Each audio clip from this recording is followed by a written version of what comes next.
One of the very unfortunate things that was removed from the story was Peeta's grit and his talent. I feel like his character was super dumbed down to this nice, somewhat funny, pretty boring guy because we really got a lot of him and how he feels about Katniss, but we really didn't get a lot of the things that made him unique and special and interesting. And I think that was that he had a little fire when you least expected it. And he was a very talented individual. So first, when we're in District 11, and all of the horrible things happen during the victory tour there in 11th Square. Peeta and Katniss are kind of dragged into the building, and he feels that the Peacekeepers are putting too much hands on us. We're going, says Peeta, shoving the Peacekeeper who's pressing on me. We get it, all right? Come on, Katniss. Then Haymitch pulls them into the bowels of the Justice Building that he somehow remembers. I don't know how, because as we know, he is notoriously drunk. And Katniss has to kind of admit what's going on the victory tour, and Peeta, suddenly he strikes out at a lamp that sits precariously on a crate and knocks it across the room where it shatters against the floor. This has to stop right now. This game you two play where you tell each other secrets but keep them from me, like I'm too innocent, inconsequential, or stupid or weak to handle them. It's not like that, Peeta, I begin. It's exactly like that, he yells at me. I have people I care about too, Katniss, family and friends, back in District 12, who will be just as dead as yours if you don't pull this thing off. So after all we went through in the arena, don't I even rate the truth from you? Peeta sends something else flying, a statue. I've never seen him like this. He's right, Haymitch, I say. We were wrong not to tell him, even back in the Capitol. Even in the arena, you two had some sort of system worked out, didn't you? Asks Peeta. His voice is quieter now. Something I wasn't a part of. No, not officially. I could just tell what Haymitch wanted me to do by what he sent or didn't send, I say. Well, I never had that opportunity because he never sent me anything until you showed up, says Peeta. I haven't thought much about this. How it must have looked from Peeta's perspective when I appeared in the arena having received burn medicine and bread when he was at death's door, had gotten nothing. Like Haymitch was keeping me alive at his expense. Look, boy, Haymitch begins. Don't bother, Haymitch. I know you had to choose one of us, and I'd have wanted it to be her. But this is something different. People are dead out there. More will follow unless we're very good. We all know I'm better than Katniss in front of the cameras. No one needs to coach me on what to say, but I have to know what I'm walking into, says Peeta. From now on, you'll be fully informed, Haymitch promises. I better be, says Peeta. He doesn't even bother to look at me before he leaves. Another one of my favorites is when Katniss goes to find Peeta in the arena. So the whole time that they are training together and they agreed to be trained together, Haymitch refers to Katniss as sweetheart, and she friggin' hates it. And when she goes to find him the next day, he's hiding in the bank. He hears her coming, obviously, before she sees him, and he says, "Come to finish me off, sweetheart." And there's just something about being spicy and funny when you are bleeding out that says a lot about your character. The other thing that Peeta is, besides cheeky and spicy, is talented. He both decorates desserts throughout the story and creates these beautiful paintings. And it was all sort of removed because they didn't really talk about the victors are forced to have talents to show. So the victory tour has going behind the scenes and whatever they're getting good at. And Katniss's is made up. Cinna designs clothes for her that she then says she designed. But Peeta actually works in the bakery decorating cakes and cookies and actually is able to translate that skill over into painting. Peeta leads me down a few cars to see his paintings. I don't know what I expected, larger versions of the flower cookies maybe, but this is something entirely different. Peeta has painted the games. Some you wouldn't get right away if you hadn't been with him in the arena yourself. Water dripping through the cracks in our cave, the dry pond bed, a pair of hands, his own, digging for roots. Others, any viewer would recognize, the golden horn called the cornucopia, Clove arranging the knives inside her jacket, one of the mutts unmistakably the blonde, green-eyed one meant to be Glimmer, snarling as it makes its way toward us, and me. I'm everywhere, high up in a tree, beating a shirt against the stones in the stream, lying unconscious in a pool of blood, and one I can't place. Perhaps this is how I looked when his fever was high, emerging from a silver-gray mist that matches my eyes exactly. I find Peter admiring a table of elaborately decorated cakes. Bakers have come in from the kitchen, especially to talk frosting with him, and you can see them tripping over one another to answer his questions. At his request, they assemble an assortment of little cakes for him to take back to District 12, where he can examine their work in private. We get this really amazing non-verbal reveal when Peter's starting to get back to normal. 4 people wheel out a huge wedding cake from a side room. Most of the guests back up, making way for this rarity, this dazzling creation with blue-green, white-tipped icing waves swimming with fish and sailboats, seals and sea flowers. But I pushed my way through the crowd to confirm what I knew at first sight. As surely as the embroidery stitches in Annie's gown were done by Cinna's hand, the frosted flowers on the cake were done by Peter's. Peter just went from totally vicious to insanely meek, and there was no in between. But there's actually a really powerful, gut-wrenching, slow burn of his process of coming back into himself. And there's this scene in the cafeteria with some of the other victors where he is like 60-50. Hijack Peter to real Peter. Peter, says Deli, it's so nice to see you out and about. 2 large guards stand behind him. He holds his tray awkwardly, balanced on his fingertips since his wrists are shackled with a short chain between them. What's with the fancy bracelets, says Joanna. I'm not quite trustworthy yet, says Peter. I can't even sit here without your permission. He indicates the guards with his head. Sure, he can sit here. We're old friends, says Joanna. Annie, says Deli brightly, did you know it was Peter who decorated your wedding cake? Back home, his family ran the bakery and he did all the icing. Annie cautiously looked across Joanna. Thank you, Peter. It was beautiful. My pleasure, Annie, says Peter, and I hear that old note of gentleness in his voice that I thought was gone forever. Not that it's directed at me, but still. If we're gonna fit in that walk, we better go, Finnick tells her. He arranges both of their trays so he can carry them in one hand while holding tightly to her with the other. Good seeing you, Peter. You be nice to her, Finnick, or I might try to take her away from you. It could be a joke if the tone wasn't so cold. Everything it conveys is wrong. The open distrust of Finnick, the implication that Peter has his eye on Annie, that Annie could desert Finnick, that I do not even exist. Oh, Peter, says Finnick lightly, don't make me sorry I restarted your heart.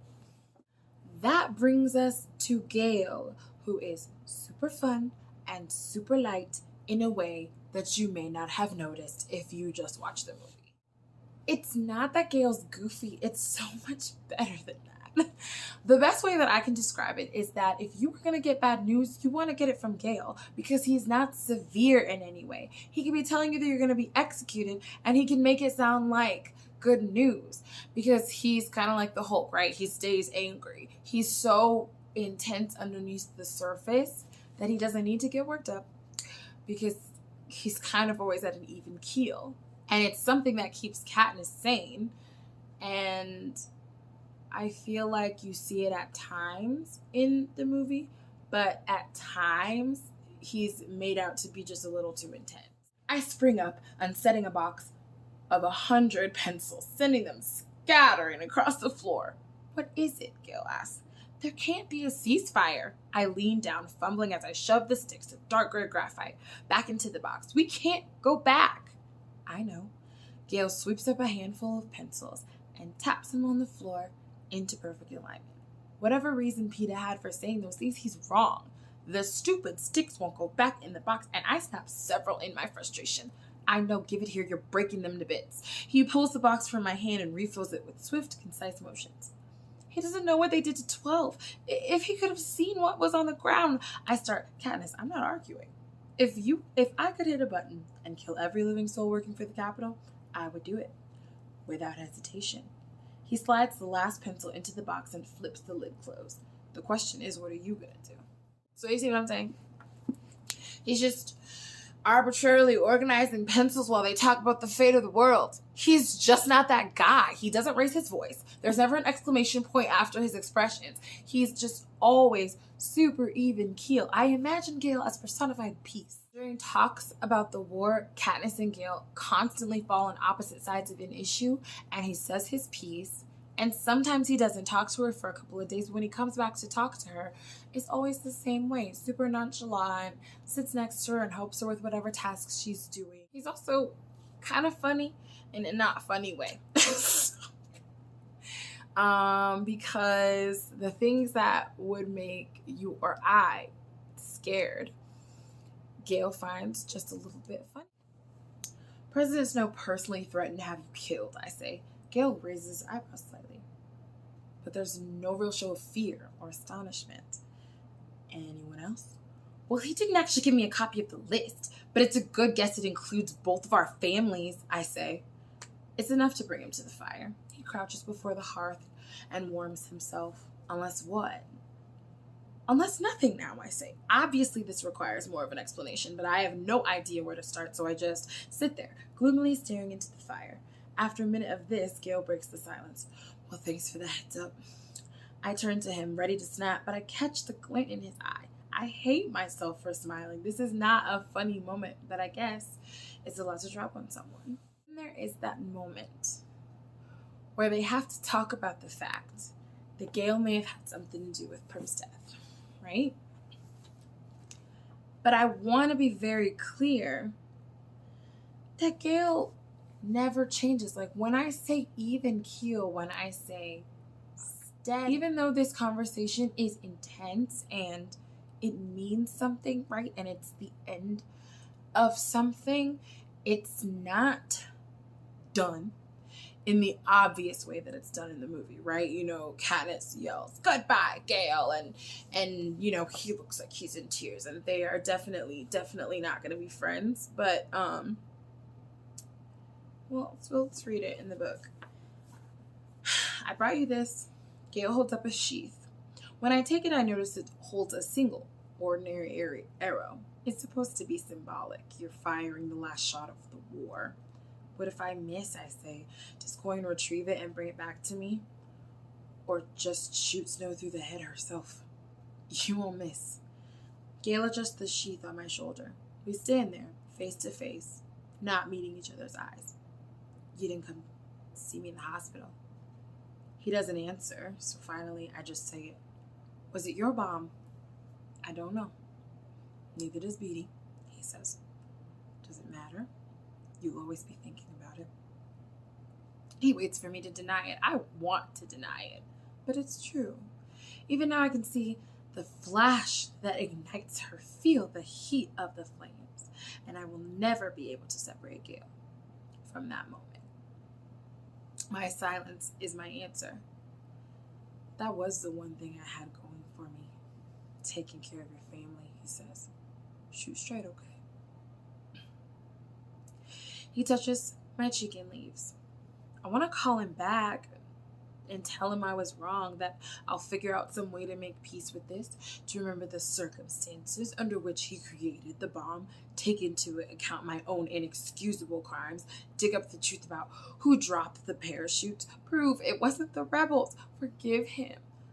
But since I can't, I'll just have to deal with the pain. So this is something that happens a few times in the movie, but I just feel like they spoon-fed us the pain when I feel like it is really subtext in the story. Because she goes on to do her thing with the shooting of the arrow, and she goes back to District 12, and she hears about Gale, and they talk on the phone, and they think about seeing each other, but things have just changed, and they just don't do it anymore. So it's just, you know, like losing touch with any friend from high school. It is not this thing where they're standing on opposite ends of the room yelling at each other because that's just not Gale. And he cares for her from a distance the same way he cared for her close as himself, and he is calm and steady. I feel like that is the reason that he has been such a benefit to Katniss for so long, because she is not calm and steady. She is powerful, she is fierce, but she is definitely volatile. And she's not that mentally stable. I mean, there's several times where she has psychotic breaks in this book. In this entire story. She cannot keep her wits about her, but Gale can. Now I want to talk a little bit about Katniss's softer side. I feel like there were so many little things that humanized Katniss that were just kind of removed from the movies. For the first time, I realized we have a problem. Navigating the rocky terrain would have been bad enough. What did she say? Navigating the rocky terrain with a bad leg, well, you're naturally going to make some noise. But even on the smooth bed of needles, Peeta is loud. I mean loud, loud. As if he's stomping his feet or something. I turn and look at him. What? He asks. You gotta move more quietly. I say, forget about Cato. You're chasing off every rabbit in a 10-mile radius. Really? He says, sorry, I didn't know. So we start up again, and he's a tiny bit better, but even with only one working ear, he's making me jump. Can you take off your boots? I suggest. Here? He asks in disbelief, as if I'd asked him to walk barefoot on hot coals or something. I have to remind myself that he's still not used to the woods, that it's the scary forbidden place beyond the fences of District 12. Yes, I say patiently. I will too. That way we'll both be quieter. Like I was making any noise. So we both strip off our boots and socks. And while there's some improvement, I could swear he's making an effort to snap every branch we encounter. Katniss, he says, we need to split up. I know I'm chasing away the game. Only because your legs hurt, I say generously. Because really, you can tell that's only a small part of the problem. I know, he says, so why don't you go on? Show me some plans together, and that way we'll both be useful. Not if Cato comes and kills you. I try to say it in a nice way, but it still sounds like I think he's a weakling. Surprisingly, he just laughs. Look, I can handle Cato. I fought him off before, didn't I? Yeah, and that turned out great. He ended up dying in a mud bank. That's what I want to say, but I can't. He did save my life by taking on Cato, after all. I try another tactic. What if you climbed up in a tree and acted as a lookout while I hunted? I say, trying to make it sound like a very important job. What if you show me what's edible around here and go get some meat, he says, mimicking my tone. Just don't go far, in case you need help. I can't imagine that before that moment, Katniss ever tried to spare anyone's feelings. The other thing is, this girl is so squeamish. This is a girl that's killed people and she can't ever be uncomfortable. So there's the whole thing where she actually, when she finds Peeta, his leg is like severely cut and she has to clean him off, and he is unable really to clean himself. So she basically just gives him a bath in the pond, and she's super nervous about the fact, like, as he gets more naked, she's more nervous. And he's like, oh, I don't care if you see me. Like, you can just take off my clothes. You know, it's whatever. This boy is dying. It's really not sexual. But Katniss is not having it. And she mentions when this is happening in the book that he's like her family and that he's really comfortable with it. But, you know, she's always known that she's different and there's just certain things that she doesn't like. Also, just a little moment. But when they're going to shoot one of the propos, the director girl kind of pulls Gale up and says, you know, this is what we need. Like, star power. Isn't he handsome?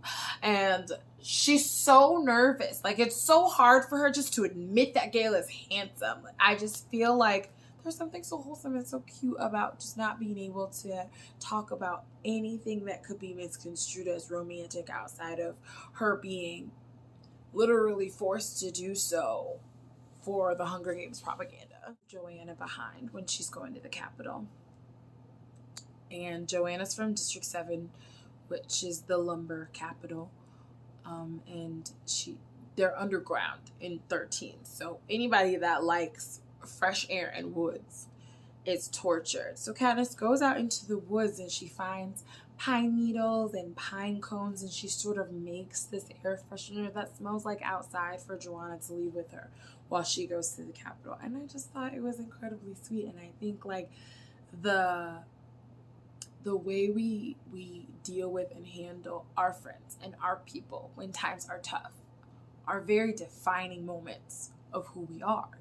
And so when Katniss is faced with people that are used to being strong feeling weak, or people being scared and needing her to reassure them, she always rises to the occasion. Like doing that for Joanna was huge. And Joanna's not the type to say thank you, but I know that she appreciates it. Sometimes our victors have a little bit of a psychotic break, and they kind of all have one.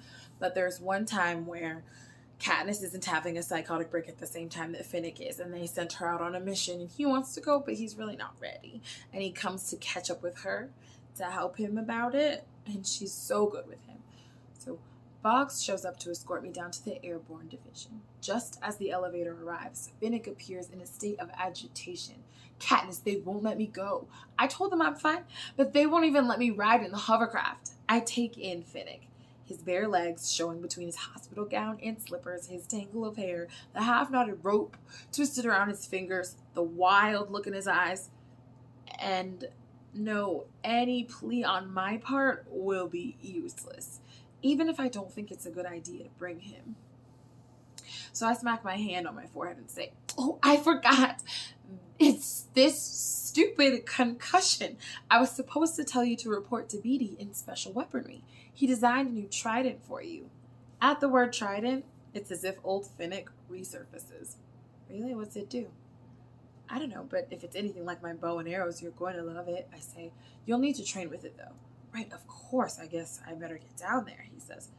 Finnick, I say, maybe some pants?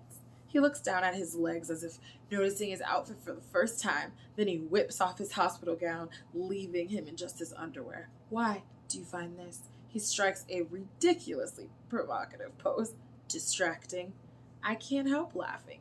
Because it's funny, and it's extra funny because it makes Boggs look so uncomfortable. And I'm happy because Finnick actually sounds like the guy I met at the Court of Quell.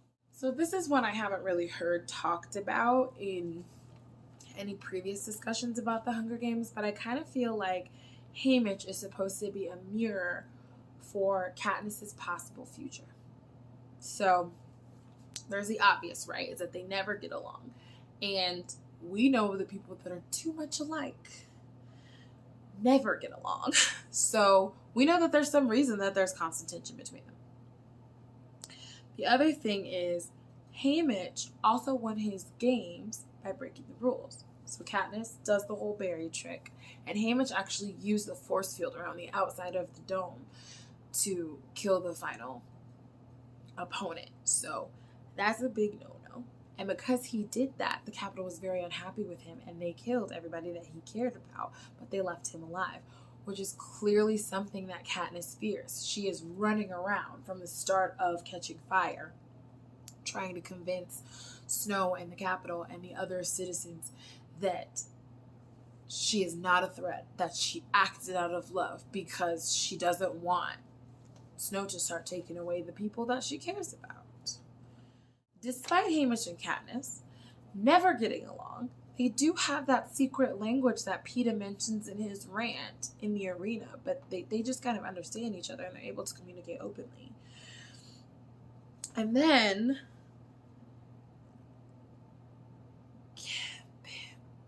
Haymitch is the person, in some instances in the book, who understands what Katniss is thinking when she can't communicate. There's this moment where she's trying to do a bravo,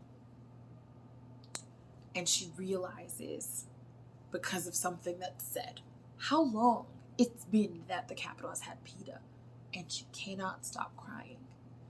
Super rare for Katniss, but people try to talk to her, they try to calm her down. Gale is there. Nobody can calm her down except for Haymitch because he lost Peeta too. There's something about the fact that they think the same that makes them go through things the same way, which is why you can pretty much look at Haymitch at any time and think, and Katniss can look at Haymitch at any time and think, well, if I make this, that, and third move, then I'll be Hamish. And do I want to be Hamish? You know, self-medicating to try and get rid of the memories from the games that I will never be able to get rid of. Pushing people away. Not creating close relationships because I lost people that matter to me. And then at the end, when Peeta is hijacked and he's really not Peeta and he's not being cool to Katniss, she decides to throw herself into the war effort, and she goes to another district and she doesn't talk to him and she doesn't check on him, and it's just crazy because he's still her person. He is going through something. What's going on with his brain is not intentional, and he needs her, but she's not there. And in this moment, you expect that if she's gonna get a call and she's gonna get pulled up on her shit, it's gonna be somebody, her mama, her sister, but it's Hamish that calls her and says, for real, girl, like, what if the roles were reversed? Do you think that he would be anywhere but by your bedside? Do you think that there's anything that you could say that would make him treat you badly? And that is the moment when she kind of gets to the place we see her get to when they send Peeta out to meet them in that final war effort in the Capitol, and she starts to play real or not real with him because she feels like she owes him his life. She is the hugest part of his life still living. Peeta's family doesn't make it out of District 12. So she's all he has, and she's not treating him well, and it is Hamish who pulls her out of that because she and Hamish are the same person, and so he understands what's going on in her mind.